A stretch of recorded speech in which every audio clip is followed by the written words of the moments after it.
Hey guys, if you own a business and you're looking to sell, then this channel and this playlist is for you. There's a lot of information out there about selling a business. It's just more than you could possibly absorb. It can be confusing, conflicting, overwhelming. Some of it's super helpful, but oftentimes it is generally hard to distill it all and figure out what to believe and trust. So that's what this playlist is about. We're trying to give you information from the trenches that is actionable, that you can really understand how do deals work, valuation, due diligence, transitional issues, the emotional part of selling a business. I'm Brett Cenkus. I'm an M&A attorney and an M&A advisor. So I do two very distinct things in the world. One is the legal side and documenting deals. The other is the advisory side. That's what Jacob and I do together to help sellers prepare their business, market their business, identify buyers, and close deals. And I'm Jacob Roethlisberger, M&A advisor, and have worked with Brett for years on many transactions of different sizes and scope, and really enjoy the process of just diving into what it looks like in M&A advisory, but deals, closing deals, doing the work to bring a deal that means a lot to the seller, to to the market, and where buyers can find those deals that they are looking for. So I love the conversation we have for today, Brett, to think about that process. What kills deals? What kills deals? Yeah.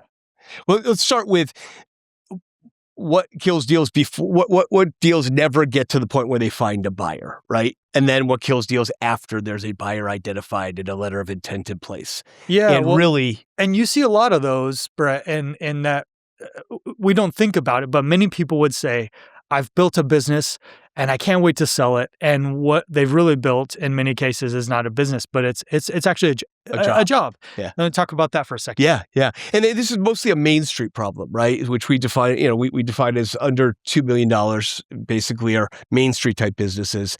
And these could be pool routes and restaurants and things that single location restaurants and things that are really, they're going to be owner operated. And there's a lot more of those for sale. Or businesses like people are selling their books of stockbrokers selling their books of business and stuff like that. Very hard to transition. This really isn't even a business. It's some sort of an asset, but it's just there's not a heavy market for that stuff. So something like 3 out of 4, I think, is the figure of Main Street businesses listed online don't sell. That's right. And that's mostly because they're not really sellable. Some of it's because the brokers aren't handling them properly. But this is mostly a Main Street problem because businesses that have $5 million in EBITDA or $10 million in EBITDA, big operations, they'll sell. I mean, there will be a buyer for almost every business. Like, I don't care how unique it is, right? Unless it's in great distress, right? Or what? Valuation. That's right. Right? Absolutely. You're not going to find a buyer if the seller is just not realistic about what the business is worth. That's right. Well, and that first category of businesses for sale, I think there's really not value there. They're looking to transfer over to somebody else, right? And so moving into valuation. Many of those sell, right? They do. Many of those sell, but a lot of them don't because the market, there's just way more of that stuff out there than has people who want to buy jobs. Yeah. And so that first category of why businesses don't sell, some of them just aren't really business types to be sold. Yeah, that's right. Is the first one there. And so let's move to maybe a second. The second part of it, why deals fail. Why deals fail. I think something that you can't skip right over is valuation. Yeah.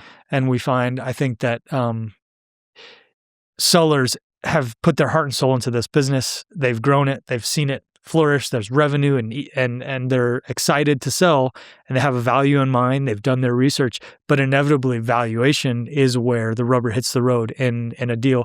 So talk about that from your perspective on why valuation might be. Right. So we sort of hit that up front when the deals don't get to a buyer. They don't get to a letter of intent because of valuation sometimes. This is a little different. Let's just say we got there, but valuation is going to be revisited, right? And it for a myriad of reasons, right?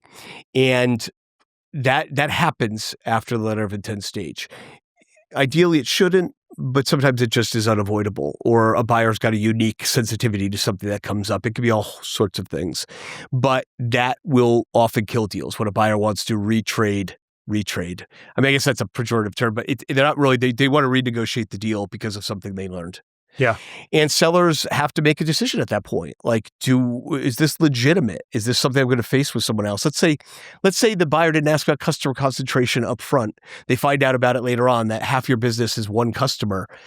Valuation's you're gonna have another conversation about it. I can guarantee it. Or at the very least, the structure of the deal is going to be very different, and there's going to be less cash up front, right? And so when these things come up, and again, ideally you've vetted, you've kind of gotten through them before letter of intent, but not always. Then sellers may walk away. Yeah.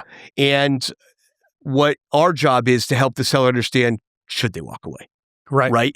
I mean, is this something we're going to face with every buyer ultimately? It's legitimate, or is this just negotiating? Do we have ready and willing buyers? The last thing you want to do is restart your process and be 6 months down the line and have the same issue in front of you then. It's like, that's right. You really need to understand and get real about what's going on here.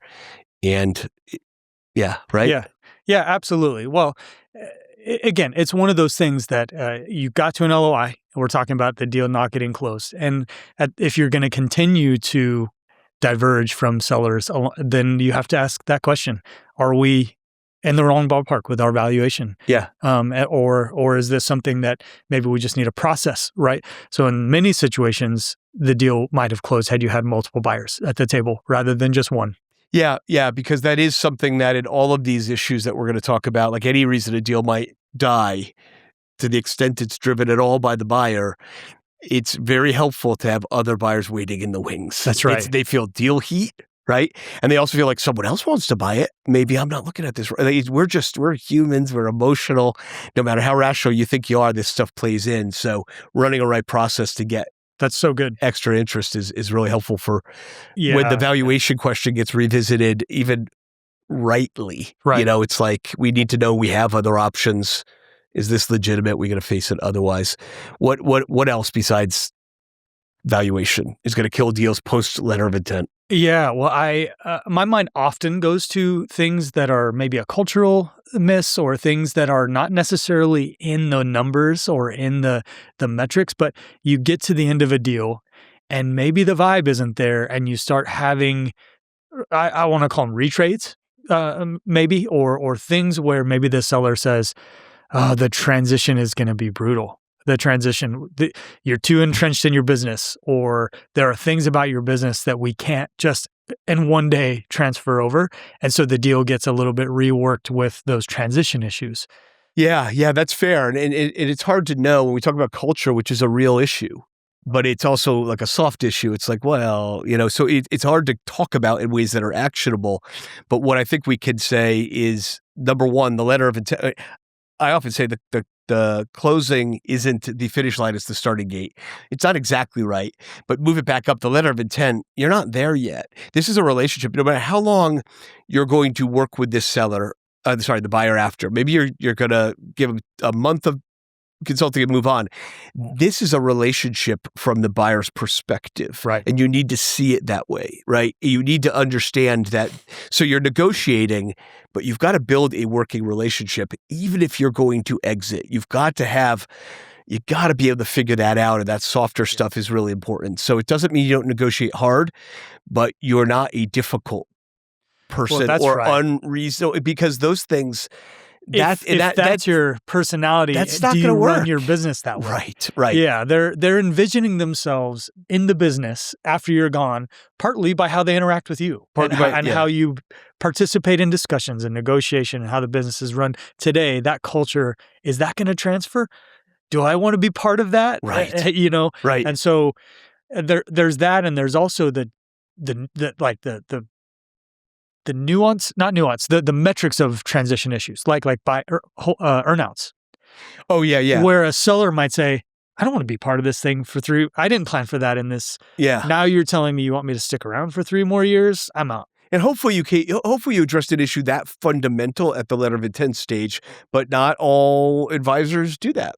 Not all suss sort of that out. And it would be rare that we'd get all the details nailed down about what your comp's going to be exactly, even if you're going to stay on and things. So that's 2. We've got, again, we're talking things that kill deals post letter of intent. We got revisiting valuation, rightly or for negotiation purposes, whatever. I mean, that's something that happens.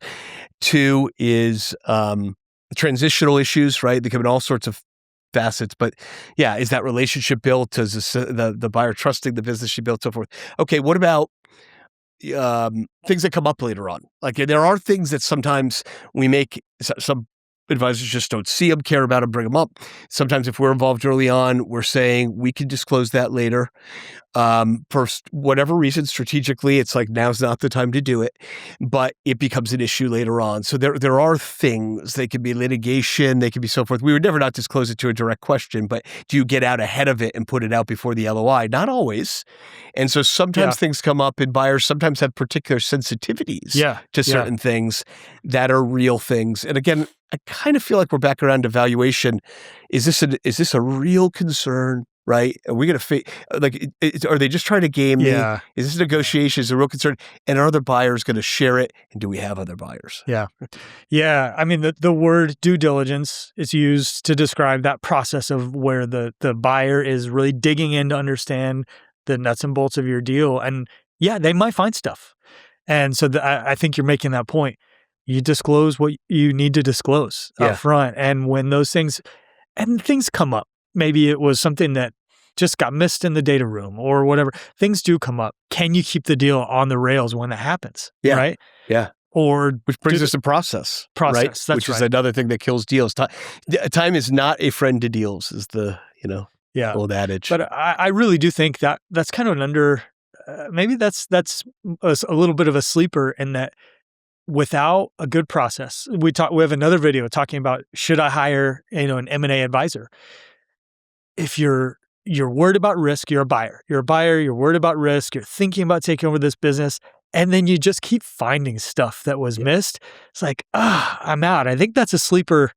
One that takes more deals down than maybe we think about. Yeah. So it's important that your letter of intent have a clear expiration date. That's right. It's not extended just if the buyer continues to do things in good faith. It's like, no, in 90 days, I could go talk to if you're a seller, I could go talk to other buyers.